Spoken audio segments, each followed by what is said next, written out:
Friends, ఇప్పుడే అందిన వార్త. దేశంలో ఘోర విషాదం, 89 మంది కన్నుమూత. ఈ విషయాలన్నీ తెలుసుకునే ముందు వీడియోని పూర్తిగా చూడండి, అప్పుడే మీకు పూర్తిగా అర్థమవుతుంది. అదేవిధంగా చాలామంది సబ్స్క్రైబ్ చేసుకోకుండా వీడియోని చూస్తున్నారు, దయచేసి సబ్స్క్రైబ్ చేసుకోండి. సబ్స్క్రైబ్ చేసుకోవడం వల్ల నేను చేసే ప్రతి వీడియో అప్డేట్ మీకు ముందుగానే నోటిఫికేషన్ రూపంలో వస్తుంది. అదేవిధంగా లైక్ చేయడం మర్చిపోతున్నారు, దయచేసి లైక్ చేయండి. లైక్ చేయడం వల్ల ఇటువంటి ఇంపార్టెంట్ ఇన్ఫర్మేషన్ చాలామందికి రీచ్ చేసిన వల్ల అవుతాం. ఇక లేట్ చేయకుండా వీడియోలోకి వెళ్ళిపోదాం.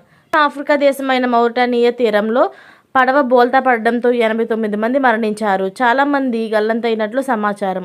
వలసదారులు ఐరోపాకు వెళ్లేందుకు ప్రయత్నిస్తుండగా ఈ ఘటన జరిగింది. దేశంలోని నైరుతి నగరమైన ఎండియాకోకు 4 కిలోమీటర్ల దూరంలో అట్లాంటిక్ తీరంలో సాంప్రదాయ మత్స్యకార పడవ బోల్తా పడింది. మౌరిటానియన్ కోస్ట్ గార్డ్ 89 మంది మృతదేహాలను స్వాధీనం చేసుకుంది.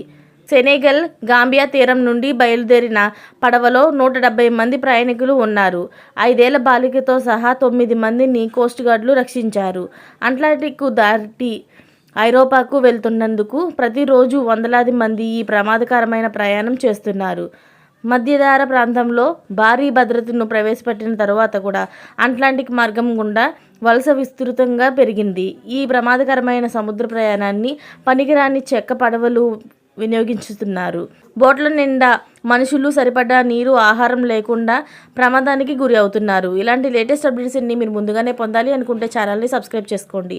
అలాగే పక్కనే ఉన్న గంట సింబల్ని క్లిక్ చేయడం మర్చిపోకండి. Thanks for watching friends.